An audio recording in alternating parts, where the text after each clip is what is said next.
In the year 1987, a legend was born. A myth, a riddle, a sexy individual. Myself! But also Mega Man. That guy was born then too. Mega Man was Capcom's very first console-exclusive game, and was initially released in Japan in 1987 with the title Rockman, which is how he's still known in Japan today. However, upon transitioning to the United States, Capcom's senior vice president, Joseph Morici, decided the title Rockman was straight up dumb, that shit's stupid and nobody will buy it. He then changed the title to Mega Man, and somewhere along the way the box art was changed from this to this. Yes, this is the North American box art for Mega Man. What kid excitedly walks into a store, points at the cover to Mega Man 1 and says, "I want this game"? Nobody.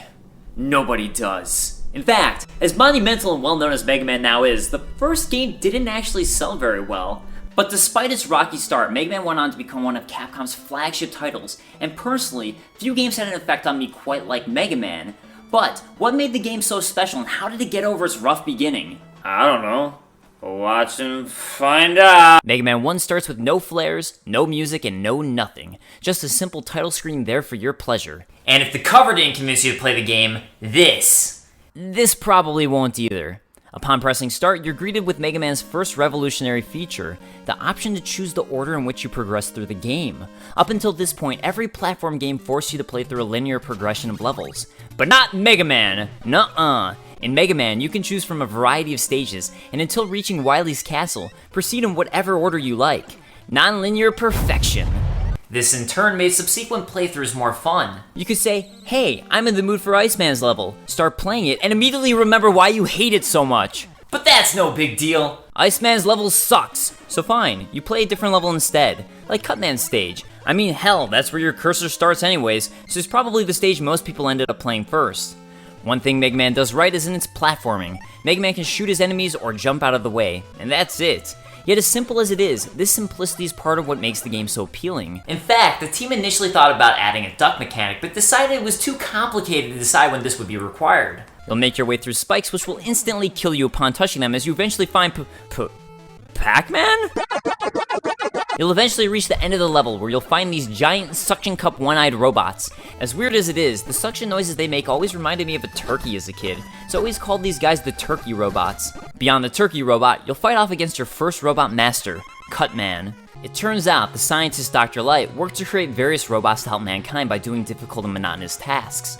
Bomb Man was created as a ground disruption robot, Guts Man was created as a wilderness reclamation robot, and Cut Man was created as a haircut expert robot, where he would use his scissors to create sexy cuts. Dr. Wily at some point reprogrammed the robots to do his bidding and thereby try to take over the world, and it's your job as Mega Man to stop him. Cut Man himself turns out to be one of the easier robot masters to kill. The game's a little glitchy. In killing him, you discover another one of Mega Man's revolutionary design features, taking an enemy's powers. By defeating a robot, Mega Man would then gain the ability to use the power whenever he wanted, and as it so turns out, every robot master in the game is weak to one of these abilities, so it becomes an incredibly important gameplay mechanic for progressing through the game. Cutman is strong against Elecman, which becomes the next stage to hit up. Elecman is a perfect example of the rocking tunes Mega Man is set to. Although, it sounds oddly familiar.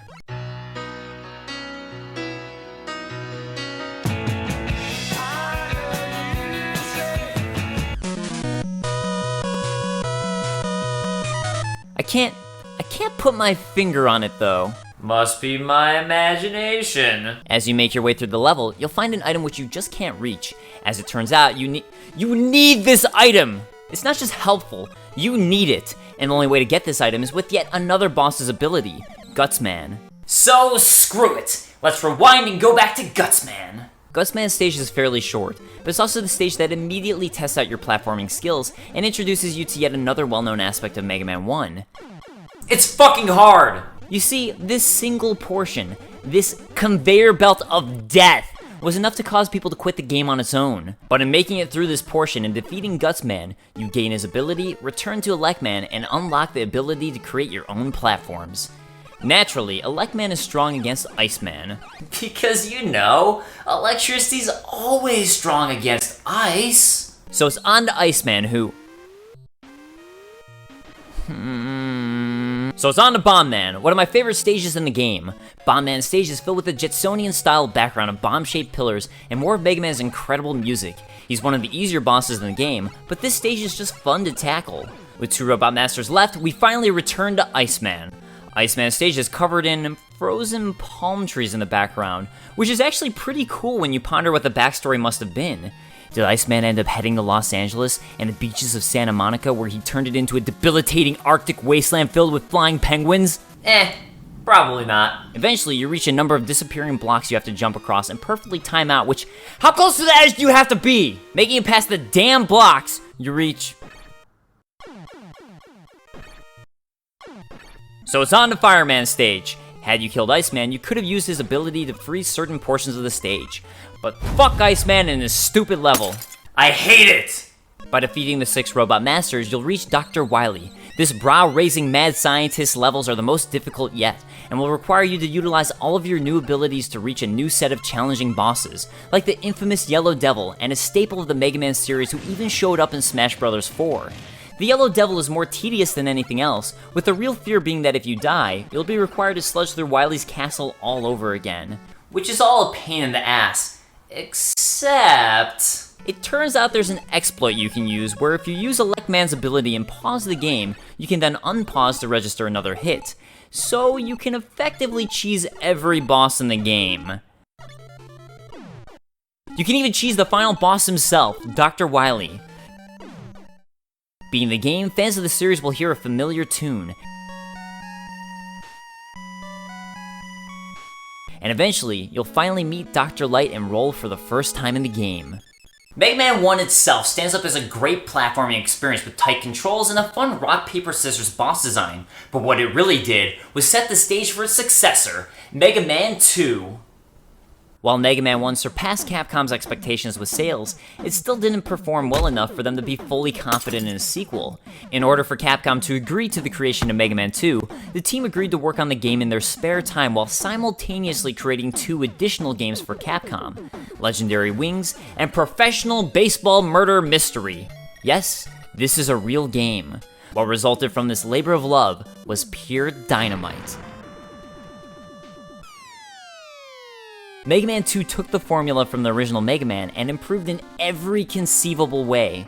Starting the game, you're introduced to not 6, but 8 Robot Masters. As it turns out, the team had initially envisioned 8 for the original title, and with advancements in the NES cartridge technology, they could now fulfill this. This time around, we finally get some in-game story. Dr. Wily has created 8 of his own robots to counter Mega Man, so it's time for Mega Man to fight back. Yeah!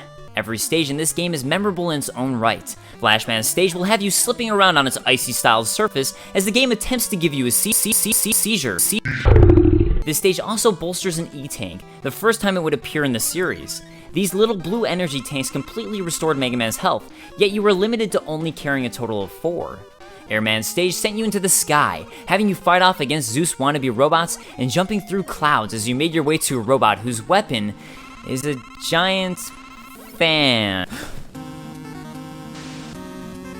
You stay away! I should probably mention that the robots in Mega Man 2 were part of a contest where fans could submit robot boss designs to appear in the game. So, some of the bosses ended up being a bit odd, like Heat Man, who's a giant lighter robot. Scared yet? Heat Man's level is one of the most tedious. First you have to make it past these giant turkey robots. Okay, look. I don't know why, but I also called these robots turkeys as a kid. Apparently everything in my life is a turkey. You're a turkey, I'm a turkey, that's a turkey. After the turkeys, you'll happen across disappearing blocks.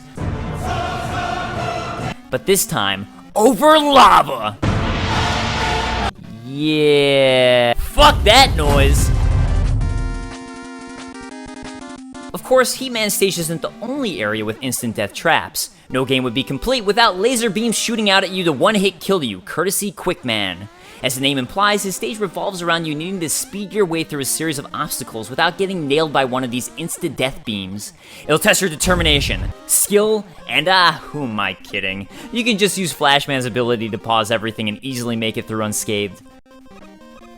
After hastily defeating Quickman, you make your way over to Woodman and one of my favorite Mega Man 2 stages. Maybe it's the fact I love forests, maybe it's the incredible music, or maybe it's the cute animal robots. And why is Wily making such adorable robots anyways? You square off against bats, fire-spewing dogs, monkeys, birds, kangaroos. No, wait. Rabbits? Turkeys? Bubble Man stage sends you down a waterfall and into a body of water where you'll come across these frogs spewing frog babies from their mouth. Let me show this again. Frog babies out of the mouth. I hate to say it, but is a frog's mouth actually a vagina? Actually, this is a real thing. The male Darwin's frog, native to Chile and Argentina, will eat the female's eggs and then develop its tadpoles inside of its mouth until that tadpole has become a frog. Similar to Elecman, Crashman stage has you climbing vertically upwards until you eventually reach the stars. Crashman, to me, represents how fun the boss fights of Mega Man can be. He's set to a basic pattern where he'll jump and attack when you shoot, and while it's not difficult to figure this out, it actually is a great deal of fun in practice. Likewise, our final Robot Master, Metal Man, is set to a simple pattern. Metal Man jumps in the air tossing buzzsaw blades at you, and you'll be required to dodge these as you simultaneously shoot at him. It's not overly complicated, but again, this simple platforming makes for a great deal of fun. Upon defeating your final Robot Master, Wily once again appears right— Stop that. Stop. You stop that! This time around, Wily has a giant mad scientist skull castle he flies off to, so it's time for Mega Man to chase him down. To one of the greatest video game tracks of all time. Set to the rocking soundtrack, you chase down Wily as you mow down noodle robots. Those are a real danger when you're trying to eat spaghetti. And eventually, you make it to this screen. This single screen has literally made me quit out of the game. In order to make it to the far out-of-reach ladder, you have to perfectly drop item 1 floating platforms. If you're too slow or slightly out of place in dropping these, you'll run out of power and be forced to backtrack. If you can get past the screen, you agree to more epic Wily Castle madness as you come across a dragon robot. Now Wily's thinking straight. The rest of Wily's castle is fairly easy until you come across this boss, the Boo Beam Trap. Okay, so you can only hurt it with Crash Bomb. That's it. But you only have a limited amount of ammo, so if you make one mistake, you literally cannot beat this boss. One mistake, and you're forced to let it kill you and try again. Upon its defeat, you'll find another boss rush mode, discover that Einstein was wrong and E in fact equals infinity, and fight Wily, who turns out to be an, alien? I believe. The alien turns out to be an elaborate illusion. Wily begs for forgiveness, and I don't know why, but I believe you, and all is well. Until Mega Man 3! Mega Man 3's title screen doesn't hold the same luster as Mega Man 2. Like Mega Man 1, there's no story and no flashiness. Because it didn't need it. This Mega Man, bitches. Mega Man 3 ends up introducing even more staples into the Mega Man series. It's the first Mega Man game in which you can slide, now allowing for both the stages and bosses to be more complex. Additionally, items 1 through 3 of Mega Man 2 are replaced with the Robo-Dog Rush. The game is a little more challenging than Mega Man's second iteration, except for Top Man. Really, Capcom? A dreidel boss? As easy as Top Man proves to be, Shadow Man makes full use of the game's now enhanced AI, and is one of the hardest of the Robot Masters to defeat due to his unpredictability. Also, his level consists of lava waterfalls. I'm not sure what the practicality of that is, but, Wily, I guess?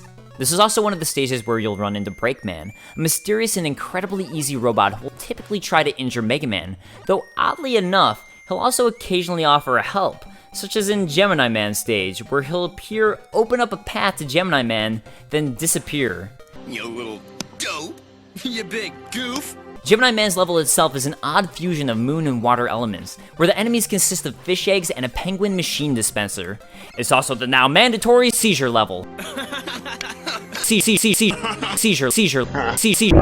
With 3 Robot Masters down, it's time to visit my favorite Robot Master of Mega Man 3, Sparkman, if only because I love this theme so much. It's perfect. Next up is Snake Moon, one of Mega Man 3's most creative levels, which will have you traversing through giant snake-like pipes consisting of snake heads, until you reach the sky and shit gets real. Because as it turns out, bullets like to hide in fucking clouds! Clouds! I'm on to you! With one penis reference enemy down, it's on to the next. Hard Man. His stage is filled with sweet chiptunes and bees? Bees? Not the bees! No! 2 penis references down and it's on to the final one, Needle Man. Needle Man is essentially Metal Man 2.0. Like Metal Man, he attacks you from the distance, except with the extra functionality of trying to headbutt you in the face. And finally, Magnet Man. The one robot who should be able to trump all other robots forever and always, as robots are typically made of metal. Of course, I am questioning the logic of a game where bullets barely hurt you, but spikes will obliterate you with a single poke. With all 8 Robot Masters defeated, it's off to no. It's time for the Dock Robots, what are by far the hardest stages in the game. These retooled stages are broken down in far more challenging versions of the original levels. You want spikes? We got them spikes. You want far harder versions of the bosses from Mega Man 2 with weaknesses that make no logical sense? We got nonsense. You want more infinite pits, but this time while navigating rush jet over consumables and the chance to indefinitely trap yourself on a ledge with no possible way to move on outside of suicide? Yeah, we got suicide. This area is all like, hey, remember that time when you liked Mega Man? Well, go fuck yourself! Just like Capcom's current policy with Mega Man. Oh! If you can manage to defeat these jerk-off masters, it's off to another duel with Breakman, and then, finally, some story. Oh no! Right after we received the last element, Wily ran off with Gamma. Okay, first off, Wily is spelled wrong. Secondly, what? Last element? Gamma? What? Okay, to Wily's castle to get back Gamma, I guess. The castle is actually overall surprisingly easy compared to the Dock Robots. Notably, the Yellow Devil from Mega Man 1 makes a return, and this time you're required to utilize your slide. But with the E-Tanks that are simply littered throughout the castle, he's fairly easy this time around. After your standard boss rush mode, Wily will come at you in some sort of crab robot, and will eventually try to squat down on you. But all you gotta do is utilize Shadow Man, use your E-Tanks, and don't give a fuck! Oh, and it turns out Wily is fake Wily. So finally, onto Final Wily. Wily's inhabiting a giant mech who turns out to be Gamma. Nowhere in game is this actually stated, but just trust me on this one. Gamma is near impenetrable, so why not drop snakes into Wily's cockpit? Because that's what I do. Gamma and Wily can't handle the onslaught of penis snakes, and Gamma explodes, causing the castle to crumble, smashing both Wily and Mega Man. Fortunately, the mysterious Breakman appears once again to save Mega Man, who turns out was Proto Man all along, Mega Man's brother and Dr. Light's very first robot prototype. Oh, and during the credits, we also find out Mega Man's sister, Roll, seen in the credits of Mega Man 1, was built to be a housekeeper robot, and is the only female in the original Mega Man franchise. I fixed my baking sensor so it can detect earthquakes. I don't want to say it, but I think that might be sexy. Also, Wily is dead. Oh wait, no, I guess not. The entire Mega Man series holds a special place in my heart. Mega Man 2 is the first game I ever beat, and when I first played Mega Man 3, it was like the heavens opened up and said, Yo, Dave, this game's like really good. Don't worry about what Inafune says, you're gonna love this. And I did. Mega Man 3 is probably my favorite Mega Man game. It maintains the simplicity, fun, and great level design set forth by Mega Man 2, but adds just the right amount of complexity to create for an incredible gaming experience. How dare you choose Mega Man 3? What? Airman?